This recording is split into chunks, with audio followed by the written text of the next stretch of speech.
जब नमक का नया विभाग बना और ईश्वर प्रदत्त वस्तु के व्यवहार करने का निषेध हो गया, तो लोग चोरी छुपे इसका व्यापार करने लगे। अनेक प्रकार के छल प्रपंचों का सूत्रपात हुआ। कोई घूस से काम निकालता था, कोई चालाकी से। अधिकारियों के पौ 12 थे। पटवारीगिरी का सर्वसम्मानित पद छोड़ छोड़कर लोग इस विभाग की बरकंदाजी करते थे। इसके दरोगा पद के लिए तो वकीलों का भी जी ललचता था। यह वह समय था जब अंग्रेजी शिक्षा और ईसाई मत को लोग एक ही वस्तु समझते थे। फारसी का प्रबल्य था। प्रेम की कथाएं और श्रृंगार रस से काव्य पढ़कर फारसीदा लोग सर्वोच्च पदों पर नियुक्त हो जाया करते थे। मुंशी वंशीधर भी जुलेखा की विरह कथा समाप्त करके सीरी और फरहाद के प्रेम वृत्तांत को, नल और नील की लड़ाई और अमेरिका के आविष्कार से अधिक महत्व की बातें समझते हुए रोजगार की खोज में निकले। उनके पिता एक अनुभवी पुरुष थे। समझाने लगे, बेटा, घर की दुर्दशा देख रहे हो, ऋण के बोझ से दबे हुए हैं। लड़कियां हैं, वे घास फूस की तरह बढ़ती चली जाती हैं। मैं कगारे पर का वृक्ष हो रहा हूँ, न मालूम कब गिर पड़ूं। अब तुम ही घर के मालिक मुख्तार हो। नौकरी में ओहदे की ओर ध्यान मत देना, यह तो पीर का मजार है। निगाह चढ़ावे और चादर पर रखनी चाहिए। ऐसा काम ढूंढना जहाँ कुछ ऊपरी आय हो। मासिक वेतन तो पूर्णमासी का चांद है, जो एक दिन दिखाई देता है और घटते घटते लुप्त हो जाता है। ऊपरी आय बहता हुआ स्रोत है, जिससे सदैव प्यास बुझती है। वेतन मनुष्य देता है, इसी से उसमें वृद्धि नहीं होती। ऊपरी आमदनी ईश्वर देता है, इसी से उसकी बरकत होती है। तुम स्वयं विद्वान हो, तुम्हें क्या समझाऊं? इस विषय में विवेक की बड़ी आवश्यकता है। मनुष्य को देखो, उसकी आवश्यकता को देखो और अवसर को देखो। उसके उपरांत जो उचित समझो करो। गरज वाले आदमी के साथ कठोरता करने में लाभ ही लाभ है, लेकिन बेगरज को दांव पर पाना जरा कठिन है।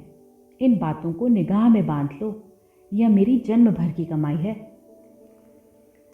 इस उपदेश के बाद पिताजी ने आशीर्वाद दिया। वंशीधर आज्ञाकारी पुत्र थे। ये बातें ध्यान से सुनी और तब घर से चल खड़े हुए। इस विस्तृत संसार में उनके लिए धैर्य अपना मित्र, बुद्धि अपनी पथ प्रदर्शक और आत्मावलंबन ही अपना सहायक था। लेकिन अच्छे शकुन से चले थे। जाते ही जाते नमक विभाग के दरोगा पद पर प्रतिष्ठित हो गए। वेतन अच्छा और ऊपरी आय का तो ठिकाना ही न था। वृद्ध मुंशी जी को सुख संवाद मिला तो फूले न समाये। महाजन कुछ नरम पड़े। कलवार की आशा लता लहलहाई। पड़ोसियों के हृदय में शूल उठने लगे। जाड़े के दिन थे और रात का समय। नमक के सिपाही चौकीदार नशे में मस्त थे। मुंशी वंशीधर को यहाँ आए अभी 6 महीनों से अधिक न हुए थे, लेकिन इस थोड़े समय में ही उन्होंने अपनी कार्यकुशलता और उत्तम आचार से अफसरों को मोहित कर लिया था। अफसर लोग उन पर बहुत विश्वास करने लगे। नमक के दफ्तर से 1 मील पूर्व की ओर जमुना बहती थी। उस पर नावों का एक पुल बना हुआ था। दरोगा जी किवाड़ बंद किए मीठी नींद सो रहे थे। अचानक आंख खुली तो नदी के प्रवाह की जगह गाड़ियों की गड़गड़ाहट तथा मल्लाहों का कोलाहल सुनाई दिया। उठ बैठे। इतनी रात गए गाड़ियां क्यों नदी के पार जाती हैं? अवश्य कुछ न कुछ गोलमाल है। तर्क ने भ्रम को पुष्ट किया। वर्दी पहनी, तमंचा जेब में रखा और बात की बात में घोड़ा बढ़ाए हुए पुल पर आ पहुंचे। गाड़ियों की एक लंबी कतार पुल के पार जाती देखी। डांट कर पूछा, किसकी गाड़ियां हैं? थोड़ी देर तक सन्नाटा रहा। आदमियों में कुछ कानाफूसी हुई। तब आगे वाले ने कहा, पंडित आलोपीदीन की। कौन पंडित आलोपीदीन? दातागंज के। मुंशी वंशीधर चौंके। पंडित आलोपीदीन इस इलाके के सबसे प्रतिष्ठित जमींदार थे। लाखों रुपये का लेन देन करते थे। इधर छोटे से बड़े कौन ऐसे थे जो उनके ऋणी ना हों। व्यापार भी बड़ा लंबा चौड़ा था। बड़े चलते पुर्जी आदमी थे। अंग्रेज अफसर उनके इलाके में शिकार खेलने आते और उनके मेहमान होते। 12 मास सदाव्रत चलता था। मुंशी ने पूछा, गाड़ियां कहाँ जाएंगी? उत्तर मिला, कानपुर।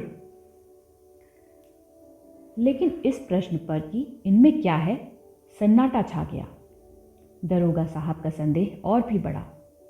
कुछ देर तक उत्तर की बाट देखकर वह जोर से बोले, क्या तुम सब गूंगे हो गए हो?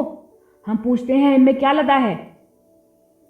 जब इस बार भी कोई उत्तर न मिला तो उन्होंने घोड़े को एक गाड़ी से मिलाकर बोरे को टटोला। भ्रम दूर हो गया।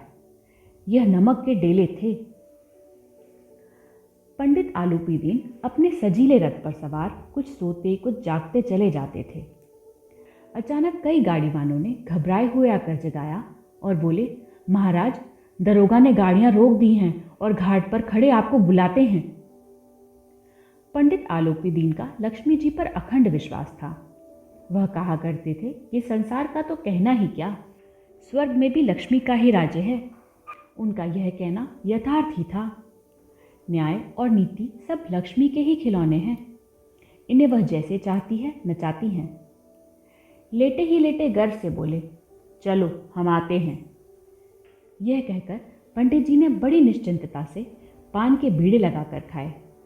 फिर लिहाफ ओढ़े हुए दरोगा के पास आकर बोले, बाबूजी आशीर्वाद, कहिए हमसे ऐसा कौन सा अपराध हुआ कि गाड़ियां रोक दी गईं? हम ब्राह्मणों पर तो आपकी कृपा दृष्टि बनी रहनी चाहिए। वंशीधर रुखाई से बोले, सरकारी हुक्म। पंडित आलोपीदीन ने हंसकर कहा, हम सरकारी हुक्म को नहीं जानते और न सरकार को। हमारे सरकार तो आप ही हैं। हमारा और आपका तो घर का मामला है। हम कभी आपसे बाहर हो सकते हैं? आपने व्यर्थ का कष्ट उठाया। यह हो नहीं सकता कि इधर से जाएं और इस घाट के देवता को भेंट न चढ़ावें। मैं तो आपकी सेवा में स्वयं ही आ रहा था। वंशीधर पर ऐश्वर्य की मोहिनी वंशी का कुछ प्रभाव न पड़ा। ईमानदारी की नई उमंग थी। कड़क कर बोले, हम उन नमक हरामों में नहीं हैं जो कौड़ियों पर अपना ईमान बेचते फिरते हैं। आप इस समय हिरासत में हैं। आपको कायदे के अनुसार चालान होगा।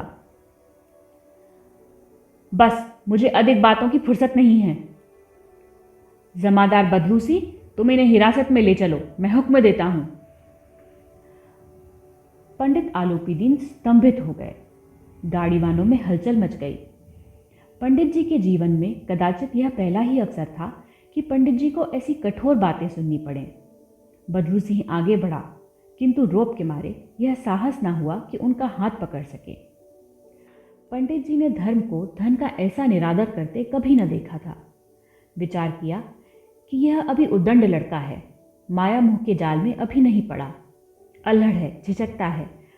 बहुत दीन भाव से बोले, बाबू साहब ऐसा न कीजिए, हम मिट जाएंगे, इज्जत धूल में मिल जाएगी। हमारा अपमान करके आपके हाथ क्या आएगा? हम किसी तरह आपसे बाहर थोड़े ही हैं। वंशीधर ने कठोर स्वर में कहा, हम ऐसी बातें नहीं सुनना चाहते। आलोपीदीन ने जिस सहारे को चट्टान समझ रखा था वह पैरों के नीचे खिसकता हुआ मालूम हुआ। स्वाभिमान और धन ऐश्वर्य की कड़ी चोट लगी, किंतु अभी तक धन की सांख्यिक शक्ति का पूरा भरोसा था। अपने मुख्तार से बोले, लाला जी, 1000 के नोट बाबू साहब की भेंट करो, आप इस समय भूखे से ही हो रहे हैं। वंशीधर ने गर्म होकर कहा, 1000 नहीं, 1,00,000 भी मुझे सच्चे मार्ग से नहीं हटा सकते। धर्म की इस बुद्धिहीन दृढ़ता और देव दुर्लभ त्याग पर मन बहुत झुंझलाया। अब दोनों शक्तियों में संग्राम होने लगा। धन ने उछल उछल कर आक्रमण करने शुरू किए। 1 से 5, 5 से 10, 10 से 15 और 15 से 20,000 तक नौबत पहुंची। किंतु धर्म अलौकिक वीरता के साथ बहुसंख्यक सेना के सम्मुख अकेला पर्वत की भांति अटल अविचलित खड़ा था। आलोपीदीन निराश होकर बोले, अब इससे अधिक मेरा साहस नहीं, आगे आपको अधिकार है। वंशीधर ने अपने जमादार को ललकारा।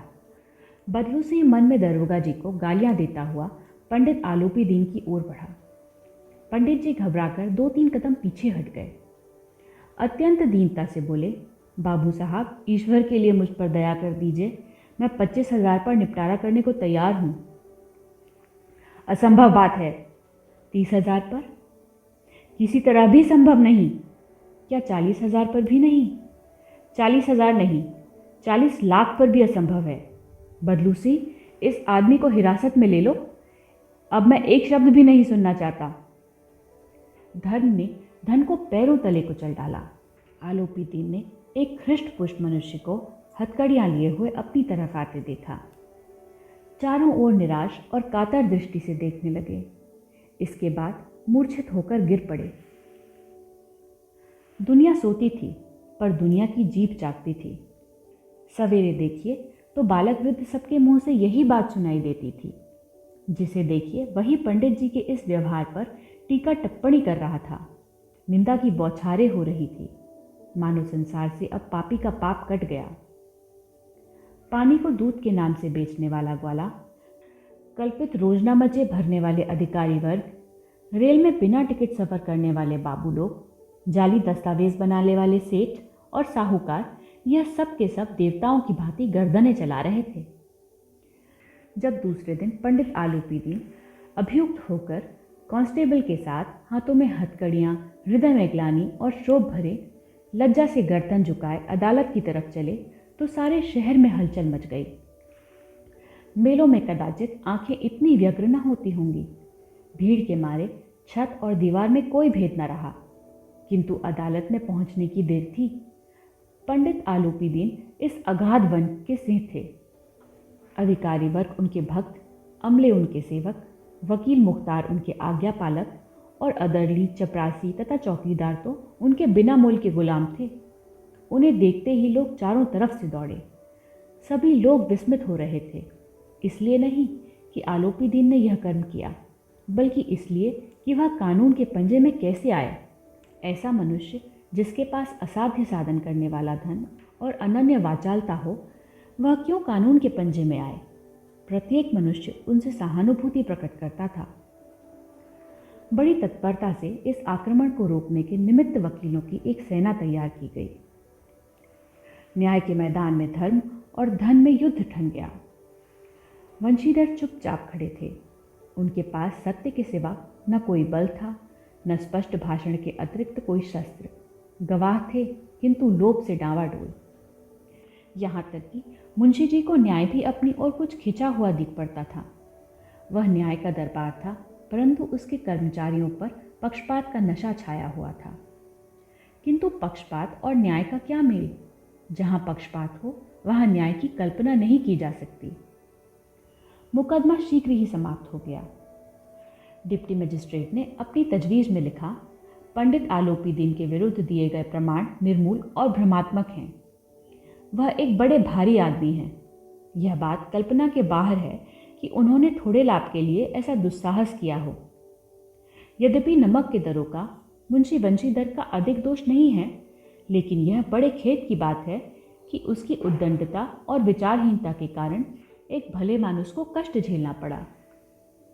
हम प्रसन्न हैं कि वह अपने काम में सजग और सचेत रहता है, किंतु नमक के मुकदमे की बढ़ी हुई नमक से हलाली ने उसके विवेक और बुद्धि को भ्रष्ट कर दिया। भविष्य में उसे होशियार रहना चाहिए। वकीलों ने यह नमक का दरोगा सुना और उछल पड़े। पंडित आलोपीदीन मुस्कुराते हुए बाहर निकले। स्वजन बांधवों ने रुपये की लूट की। उदारता का सागर उमड़ पड़ा। उसकी लहरों ने अदालत की नींव तक हिला दी। जब वंशीधर बाहर निकले तो चारों ओर उनके ऊपर व्यंग्यबाणों की वर्षा होने लगी। चपरासियों ने झुक झुक कर सलाम किए, किंतु इस समय एक कटु वाक्य, एक एक संकेत उनकी गर्वाग्नि को प्रज्वलित कर रहा था। कदाचित इस मुकदमे में सफल होकर वह इस तरह अकड़ते हुए न चलते। आज उन्हें संसार का एक खेदजनक विचित्र अनुभव हुआ। न्याय और विद्वता, लंबी चौड़ी उपाधियां, बड़ी बड़ी दाढ़ियां, ढीले चोगे, एक भी सच्चे आदर का पात्र नहीं है। वंशीधर ने दन से बैर मोल लिया था। उसका मूल्य चुकाना अनिवार्य था। कठिनता से 1 सप्ताह बीता होगा कि मुअत्तली का परवाना आ पहुंचा। कार्यपरायणता का दंड मिला। बेचारे भग्न हृदय, शोक और खेद से व्यथित घर को चले। बूढ़े मुंशी जी तो पहले से ही कुड़बुड़ा रहे थे कि चलते चलते इस लड़के को समझाया था, लेकिन इसने एक न सुनी। सब मनमानी करता है।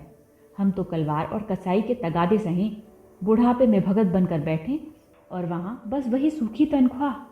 हमने भी तो नौकरी की है और कोई ओहदेदार नहीं थे, लेकिन काम किया, दिल खोल कर किया। और आप ईमानदार बनने चले हैं।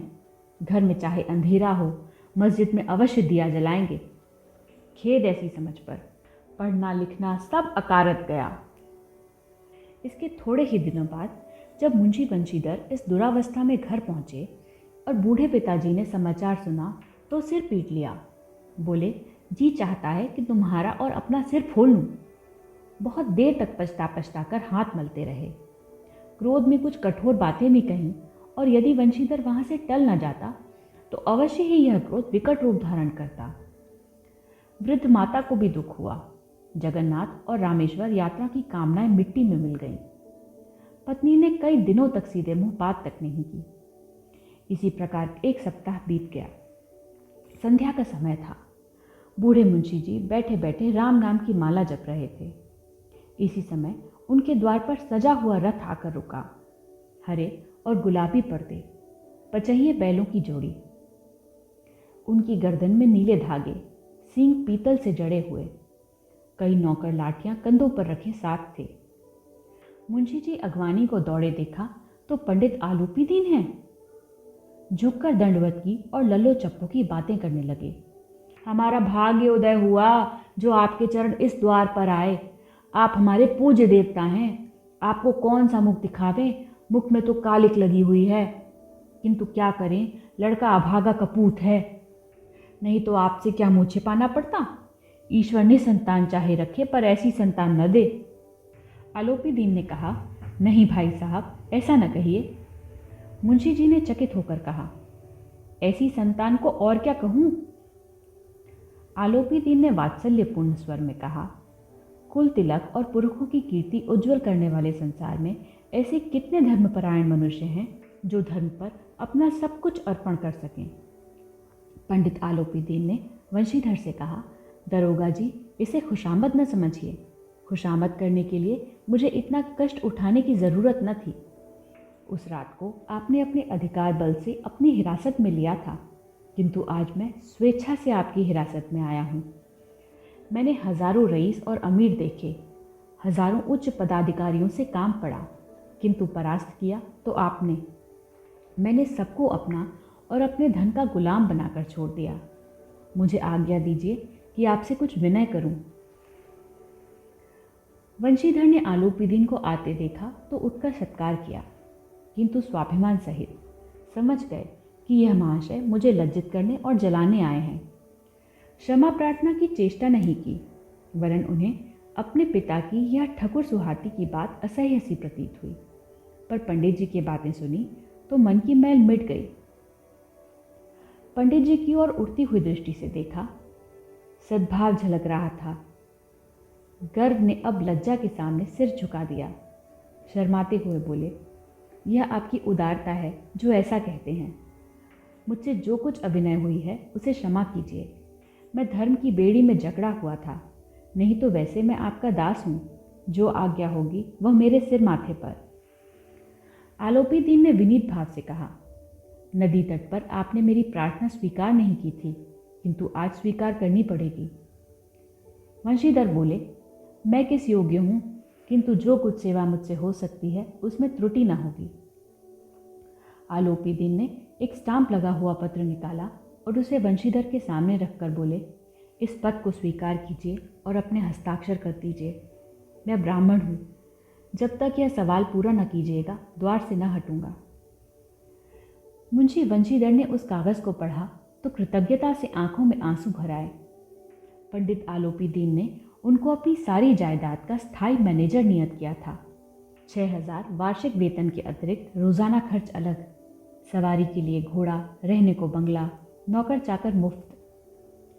कंपित स्वर में बोले, पंडित जी, मुझ में इतनी सामर्थ्य नहीं है कि आपकी उदारता की प्रशंसा कर सकूं, किंतु ऐसे उच्च पद के योग्य नहीं हूं। आलोपी दीन हंसकर बोले, मुझे इस समय एक अयोग्य मनुष्य की ही जरूरत है। वंशीधर ने गंभीर भाव से कहा, यूं मैं आपका दास हूं। आप जैसे कीर्तिवान सज्जन पुरुष की सेवा करना मेरे लिए सौभाग्य की बात है, किंतु मुझ में न विद्या है, न बुद्धि, न वह स्वभाव जो इन त्रुटियों की पूर्ति कर देता। ऐसे महान कार्य के लिए एक बड़े मर्मज्ञ अनुभवी मनुष्य की जरूरत है। आलोपीदीन ने कलम दान से कलम निकाली और उसे वंशीधर के हाथ में देकर बोले, न मुझे विद्वता की चाह है, न अनुभव की, न मर्मज्ञता की, न कार्यकुशलता की। इन गुणों के महत्व को खूब पा चुका हूँ। अब सौभाग्य और सुअवसर ने मुझे वह मोती दे दिया जिसके सामने योग्यता और विद्वता की चमक फीकी पड़ जाती है। यह कलम लीजिए, अधिक सोच विचार न कीजिए, दस्तखत कर दीजिए। परमात्मा से यही प्रार्थना है कि वह आपको सदैव वही नदी के किनारे वाला बेमुरवत, उद्दंड, कठोर परंतु धर्मनिष्ठ दरोगा बनाए रखें। वंशीधर की आंखें डबडबा आईं। हृदय के संकुचित पात्र में इतना एहसान न समा सका। एक बार फिर पंडित जी की ओर भक्ति और श्रद्धा की दृष्टि से देखा और कांपते हुए हाथ से मैनेजरी के कागज पर हस्ताक्षर कर दिए। आलोपीदीन ने प्रफुल्लित होकर उन्हें गले लगा लिया।